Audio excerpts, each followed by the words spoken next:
o representante da Intersindical, o líder Edilson Montrose.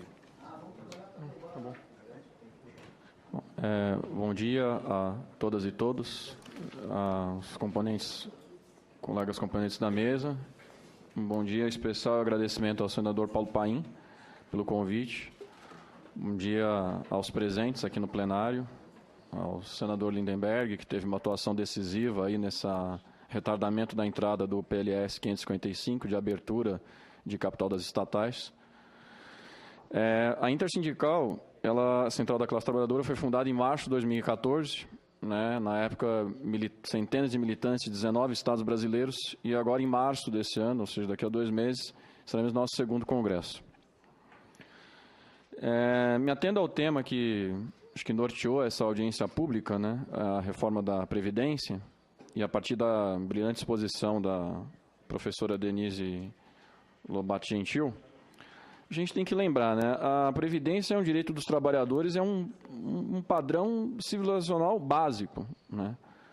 Se a gente considerar a eclosão dos direitos civis, políticos e sociais, os sociais vindos no segundo meado do século XIX, a Previdência é o primeiro direito social que é instituído como política de Estado.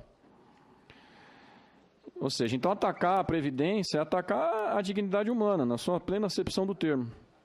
É você descartar todo aquele trabalhador, trabalhadora, que durante anos a fio labutou, fez a riqueza do país, e você o descarta quando ele está mais precisando disso, né? Diante disso, a caracterização que a Intersindical Central da Classe Trabalhadora tem desses 13 anos aí do governo do PT, que aplicou uma política neoliberal. Matiza-se, há uma diferença de grau e algumas de qualitativas em relação ao período anterior, óbvio. Mas é uma diferença mais na escala, né? A diferença de quantas doses de bezetacil neoliberal a gente vai ter, né? Se é com um governo de agora, que aplica determinadas quantidades, ou se é de uma oposição de direita, ultra neoliberal, reacionária e conservadora. Ou seja, é um quadro difícil da classe trabalhadora brasileira, mas nós vamos sair vitoriosos desses, porque nos anteriores nós também saímos. Assim a gente avalia. Ou seja, se a gente colocar neoliberalismo como privatização, abertura comercial, liberalização financeira, superávit primário, desregulamentação trabalhista, sacralização da dívida pública, e foi bem lembrada aqui pelo senador Lindenberg, que falou agora há pouco, a dívida pública brasileira está constitucionalizada, artigo 166 da Constituição. Lá é previsto que não cabe ao Congresso ter nenhuma opinião aceita das rubricas orçamentárias que dizem respeito à dívida pública. Isso é uma das premissas do neoliberalismo no mundo, né? Se a gente colocar as experiências neoliberais que se tiveram, e olha a perversidade disso, as primeiras que tiveram foram aqui na América Latina, no Chile do Pinochet, com os Chicago Boys, e na Argentina do Videla com Martínez Ross. Basta lembrar que o Chile do Pinochet matou mais de 15 mil chilenos, com cifras bem módicas, né? A Argentina mais de 30 mil. E tanto que, na época, o Milton Friedman deu uma entrevista para o jornal El Mercúrio, do Chile, dizendo que a democracia não era um valor que ele considerava essencial no ordenamento jurídico, ou seja, numa gestão estatal. E muito das políticas neoliberais, seja dos ideólogos que tratam dessas, os governos que aplicam, colocam isso. Você tem que reservar parte do orçamento dele, do chamado gasto público, você retira do debate, você retira da pauta deliberativa. Você constitucionaliza no sentido de que a população, a classe trabalhadora, não possa opinar sobre. Nem ela, nem os representantes eleitos por ela, por exemplo, no caso do Congresso. A proposta de independência do Banco Central é nada mais do que isso. Aliás, muitas vezes se colocava na época da eleição, em 2014, a diferença entre a independência e a autonomia operacional. Isso é um eufemismo, né? Ambas querem dizer a mesma coisa. Você fixar mandatos e desvinculares em relação ao mandatário, né, do executivo, é nada mais garantir que aquela política rentista vai continuar independente do mandatário que vir a ser eleito, de cada 4 anos. Ou seja, é um retrocesso tremendo. Esse projeto de lei 555 sobre a abertura de capital das estatais, sob um argumento falacioso de dizer que tem que ter mais probidade da administração pública para que as empresas estatais não sejam vilipendiadas, não sejam mutiladas via corrupção, na verdade quer institucionalizar isso. Porque você garante que o capital privado, nacional e internacional, tenha ingerência nessas empresas públicas, né? Então, ou seja, o modo como se publiciza isso na imprensa, né, e a imprensa tem grande culpa, porque elas são grandes grupos empresariais e, obviamente, não vai representar o que nós, trabalhadores, estamos propondo, né? Em relação à reforma da Previdência, eu acho que, diante da exposição da Denise e dos demais companheiros que me precederam, não tem muito a falar. A Intersindical Central da Classe Trabalhadora se coloca contra essa unificação de idade de homens e mulheres. Não é uma novidade, né, que as relações conjugais no Brasil, em grande parte do mundo, o machismo impera ainda, infelizmente. Então, a maioria das mulheres nesse país tem dupla, tripla jornada. Infelizmente, muitos companheiros não atinaram para algo que deveria ser óbvio, deveria já criar sinapse na conduta deles, que os trabalhos de casa, eles também, não há nada na complexão física, biológica do homem que impeça de fazer. É apenas uma convenção social perversa e faz com que eles não cumpram isso. Então, ou seja, não tem porquê, né, igualar isso de homens e mulheres. Tem também a questão dos trabalhadores da zona rural, né, que sofrem com condições de trabalho aviltantes, muitas vezes. Tanto que na audiência pública de 2 dias atrás, sobre o trabalho escravo, foi ressaltada a condição a qual eles estão sujeitos, né? E a gente tem que fazer, por parte do movimento sindical, junto às bases às quais nós representamos e ao restante da classe trabalhadora brasileira, essas atitudes de desnaturalizar, né, esses argumentos que são veiculados pela mídia e seja pelo governo ou pela oposição de direita, né, de dizer que a Previdência tem déficit. Esse trabalho essa pesquisa da professora Denise Gentil, e entre outros pesquisadores no Brasil, eu acho que a gente tem que multiplicar isso, né? Colocar de forma didática para que o trabalhador possa absorver isso, possa se apoderar disso e possa participar na luta. Porque, do contrário, fica um monólogo, né, e extremamente mentiroso em relação à própria situação do trabalhador, né?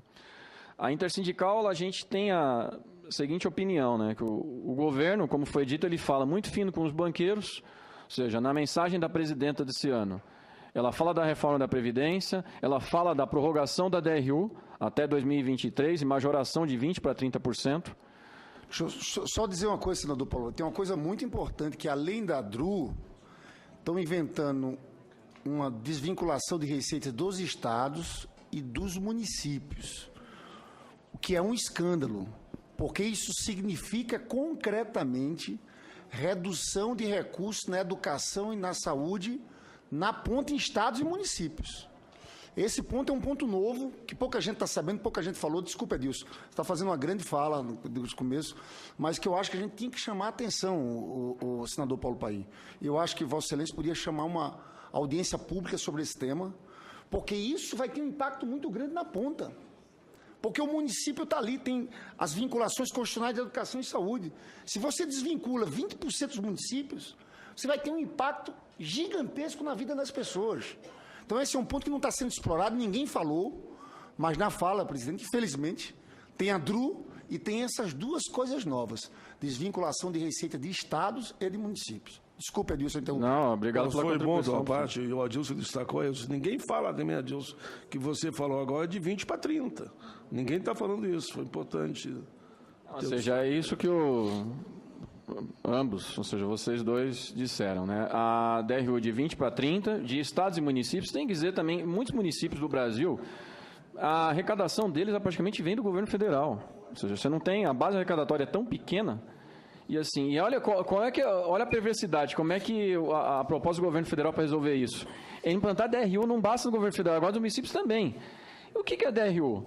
Vai desviar recursos do orçamento para várias finalidades, entre elas pagamento da dívida, né? E quem são os grandes detentores da dívida? São, como você falou, o senador Lindenberg falou agora há pouco, grandes bancos, e tem empresas que se financiarizam, quer dizer, indústrias também se financiarizam com isso. E isso é colocado como se fosse categoria nativa, ponto pacífico, como não cabe discussão, como se sacralizasse isso, Né? É igual a respeito da democracia, entendido no sentido de democracia liberal. Estou me recordando uma fala do José Saramago numa edição do Fórum Social Mundial, que falava: a democracia está como toda santa, ela nem é discutida. Mas que tipo de democracia que é? Tá? Dar uma autonomia operacional, independência ao Banco Central, é a perversidade contra a própria democracia. É a falta de toda e qualquer accountability, controle social. Como é que pode dar livre vazão a uma entidade, o presidente de uma entidade que não foi eleita? Né? Ou seja, e só para concluir, senadores aqui presentes, né, a terceirização, né, esse projeto PL 4330, agora PLC 30, que está aqui no Senado, eu também tenho a mesma preocupação que o senador Lindenberg colocou agora há pouco. A intersindical, a gente não dá crédito ao que alguns quadros parlamentares e políticos colocam. A gente se mantém vigilante. Né? Vamos lembrar que em abril do ano passado, a intersindical, junto com demais centrais sindicais, estava aqui, na frente aqui mais especificamente da Câmara dos Deputados. Nós fomos impedidos de entrar, ou seja, é a Casa do Povo só formalmente, mas fomos impedidos de entrar, e fomos recebidos, como diz a música, tiro, porrada e bomba, literalmente. Né? Vários companheiros saíram feridos, e esse é o maior ataque à classe trabalhadora em mais de 70 anos de vigência da CLT. A terceirização ela não foi forjada pelos trabalhadores, foi inventada para o capital e é com um argumento só: é rebaixar o custo da mão de obra. Rebaixar o custo da mão de obra.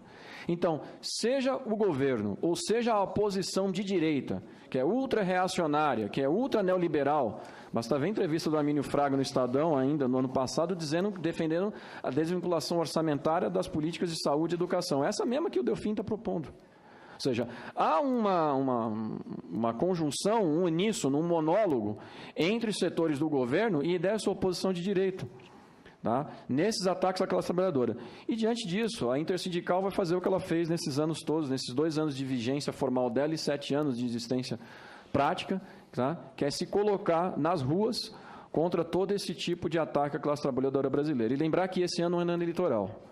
Então, todo e qualquer operador no sistema político faz o seu cálculo eleitoral.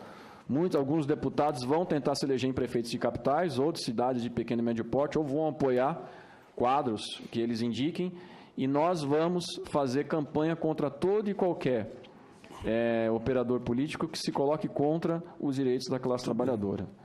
Essa a contribuição que a intersindical veio trazer aqui. Desculpa pelo alongar no tempo. Não, foi bem. Muito bem, Edilson. Edilson Montrose, representante da intersindical.